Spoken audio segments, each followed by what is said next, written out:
Audio Jungle.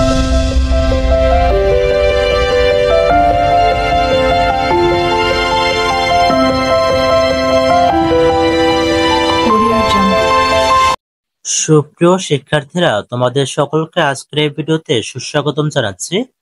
আজকের এই ভিডিওতে তোমাদের জীবন ও জীবিকা বিষয়ের 72 পৃষ্ঠা থেকে আলোচনা করব। তোমরা যারা এই চ্যানেলটিতে নতুন তারা অবশ্যই চ্যানেলটিকে সাবস্ক্রাইব করে সাথেই থাকবে। কিছু কেনার জন্য আর্থিক পরিকল্পনার ধাপ পছন্দগুলো তা হলো স্মার্টফোন, বাইসাইকেল, ক্যারম বোর্ড, উৎসবের পোশাক, পছন্দের অগ্রাধিকার, স্কুলে যাতায়াতের জন্য বাইসাইকেল, পরিকল্পনা, কবে কিনবো, কত টাকা প্রয়োজন, অপ্রয়োজনীয় ব্যয় কমিয়ে সঞ্চয় করতে হবে, সঞ্চয় হিসাব খোলা, ব্যাংকে যাই, স্কুল ব্যাংকিং এ সঞ্চয় হিসাব খুলি, সঞ্চয়, ব্যাংকে নিয়মিত টাকা জমাই, সাইকেল। পোস্টার তৈরি, উদাহরণের ধাপগুলো অনুসরণ করে তোমার প্রয়োজনীয় কোনো কিছু কেনার জন্য একটি আর্থিক পরিকল্পনা তৈরি করো। কিছু কেনার জন্য আর্থিক পরিকল্পনার ধাপ নিম্নরূপ: পছন্দগুলো, ল্যাপটপ, অ্যাকোয়ারিয়াম, পড়ার টেবিল ও চেয়ার, ভিডিও গেম। পছন্দের অগ্রাধিকার হলো বাসায় পড়ালেখা করার জন্য পড়ার টেবিল ও চেয়ার। পরিকল্পনা, কবে কিনবো, কত টাকা প্রয়োজন, অপ্রয়োজনীয় ব্যয় কমিয়ে সঞ্চয় করতে হবে। সঞ্চয় হিসাব খোলা, ব্যাংকে যাই, স্কুল ব্যাংকিং এ সঞ্চয় হিসাব খুলি, সঞ্চয়, ব্যাংকে নিয়মিত টাকা জমাই। স্কুল ব্যাংকিং অ্যাকাউন্ট অথবা হিসাব খোলা। তোমাদের নিজের নামে একটা ব্যাংক হিসাব খোলা হলে কেমন হবে বলো তো? নিজেরাই তখন সেখানে টাকা জমাতে পারবে। এর জন্য প্রতিটি ব্যাংকে নির্দিষ্ট ফর্ম আছে। ফর্মের তথ্যগুলো সঠিকভাবে পূরণ করতে হয়। ব্যাংকে একটি অ্যাকাউন্ট খোলার জন্য সাধারণত যা যা লাগে সেগুলো হলো: শিক্ষার্থী ও বাবা-মা কিংবা আইনগত অভিভাবক প্রত্যেকের 2 কপি করে পাসপোর্ট সাইজের ছবি, শিক্ষার্থীর জন্ম নিবন্ধন সনদ বা স্কুল থেকে দেওয়া আইডি কার্ডের ফটোকপি কিংবা অন্য গ্রহণযোগ্য সার্টিফিকেট, বাবা-মা কিংবা আইনগত অভিভাবকের জাতীয় পরিচয়পত্রের ফটোকপি কিংবা তাদের পরিচয়ের প্রমাণ হিসেবে ছবিযুক্ত অন্য যেকোনো ডকুমেন্ট, যেমন চেয়ারম্যানের সার্টিফিকেট অথবা প্রত্যয়নপত্র, পাসপোর্টের কপি, ড্রাইভিং লাইসেন্সের কপি ইত্যাদি। হিসাব খুলে প্রাথমিকভাবে জমা দেওয়ার জন্য মাত্র 100 টাকা, তবে চাইলে বেশি টাকা জমা করেও হিসাব খোলা যাবে। এবার এসো আমরা একটি ব্যাংক হিসাব অথবা অ্যাকাউন্টের নমুনা ফর্মে সাধারণত কি কি থাকে তা জেনে নিই।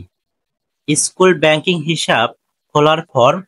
সুপ্রিয় শিক্ষার্থীরা, তোমরা এই ফর্মটি তোমাদের নিজেদের ব্যক্তিগত তথ্য দিয়ে পূরণ করবে। আমি একটি নমুনা উত্তর এখানে দেখিয়ে দিচ্ছি, তোমরা চাইলে এটির সাহায্য নিতে পারো। নমুনা উত্তর: bank Dutch Bangla bank limited, শাখা বিজয়নগর। তারিখ দিয়ে দিবে এখানে, হিসাব নং, এখানে একটি হিসাব নম্বর দিয়ে দিবে, ইউনিক গ্রাহক আইডি কোড থাকবে এখানে। ব্যাংকের ব্যবহারের জন্য manager, Dutch Bangla bank limited, Bijoynagar শাখা। প্রিয় মহোদয়, আমি অথবা আমরা আপনার শাখায় একটি হিসাব খোলার জন্য আবেদন করছি। আমার অথবা আমাদের হিসাব সংক্রান্ত ও ব্যক্তিগত বিস্তারিত তথ্য নিম্নে প্রদান করছি। প্রথম অংশ: হিসাবের শিরোনাম বাংলায়, যেমন এখানে নাম লিখবে এবং এখানে ইংরেজিতে নাম লিখবে তোমাদের। হিসাবের প্রকৃতি, এখন তুমি কি ধরনের অ্যাকাউন্ট খুলতে চাও, যেমন সঞ্চয়, তুমি যদি টাকা সঞ্চয় করতে চাও সেক্ষেত্রে তুমি সঞ্চয় দিবে। মুদ্রা টিক দাও, এখানে টাকা, যেহেতু আমরা প্রত্যেকেই বাংলাদেশি তাহলে এখানে টাকায় টিক চিহ্ন দেবে। হিসাব পরিচালনা পদ্ধতি, এককভাবে, প্রাথমিক জমার পরিমাণ, হিসাবধারীর নাম বাংলায়, তারপরে ইংরেজিতে তার নাম লিখতে হবে, বড় হাতের অবশ্যই লিখতে হবে, জন্ম তারিখ, পিতার নাম, মাতার নাম, জাতীয়তা লিখবে, জাতীয়তা হচ্ছে বাংলাদেশি, যেহেতু তুমি বাংলাদেশের নাগরিক এজন্য এখানে জাতীয়তা বাংলাদেশি দিতে হবে।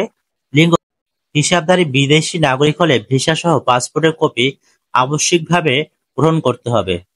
রেসিডেন্ট স্ট্যাটাস টিক চিহ্ন, এখানে রেসিডেন্ট দিবে।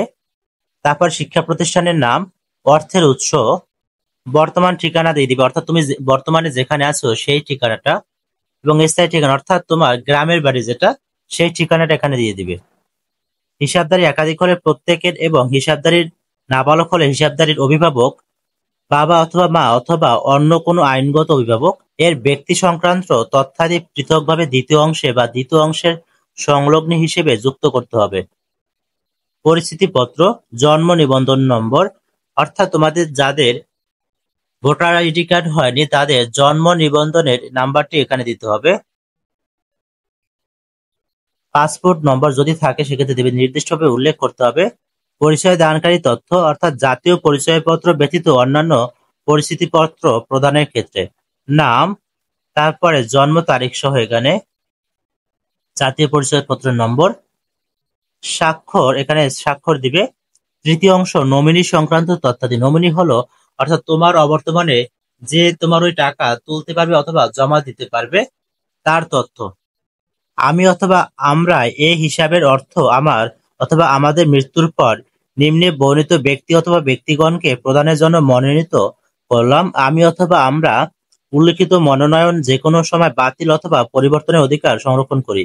আমি অথবা আমরা এই মর্মে আরো সম্মতি জ্ঞাপন করছি যে আমার অথবা আমাদের এই নির্দেশনা মোতাবেক ব্যাংক অর্থ প্রদান করবে এবং অর্থ পরিশোধ করা হলে সংশ্লিষ্ট আমানত সম্পর্কিত যাবতীয় দায় পরিশোধ হয়েছে বলে গণ্য হবে।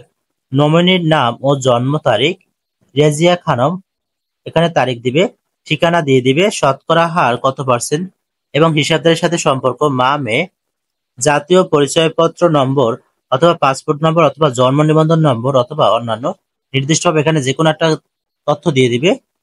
নমিনির নাবালক হলে, নাবালক অর্থ হচ্ছে 18 বছরের নিচে হলে তাদের নাবালক থাকা অবস্থায় হিসাবদারি অথবা হিসাবদারিগণের মৃত্যুর ক্ষেত্রে ব্যাংক কোম্পানি আইন 1991 এর 103/2 ধারা অনুযায়ী নমিনির পক্ষে আমানতে অর্থ গ্রহণকারী তথ্য, এখানে নাম দিয়ে দিবে, স্থায়ী ঠিকানা, পোস্ট, এখানে পোস্ট দিয়ে দিবে, পোস্ট অফিস, এবং এখানে থানা, এখানে জেলা, জাতীয় পরিচয়পত্র নম্বরটি দিয়ে দিবে। এখানে নমিনির সাথে সম্পর্ক, অর্থাৎ তোমার নমিনি তোমার কি হয় তা বলবে। এখানে ঘোষণা ও স্বাক্ষর, আমি অথবা আমার সজ্ঞানে ঘোষণা করছি যে উল্লেখিত তথ্যাদি সত্য।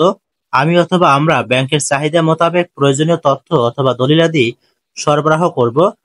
আবেদনকারী এর নাম, স্বাক্ষর ও তারিখ, এখানে নাম লিখবে বাংলা এবং ইংরেজিতে, অভিভাবকের স্বাক্ষর, এখানে তারিখ।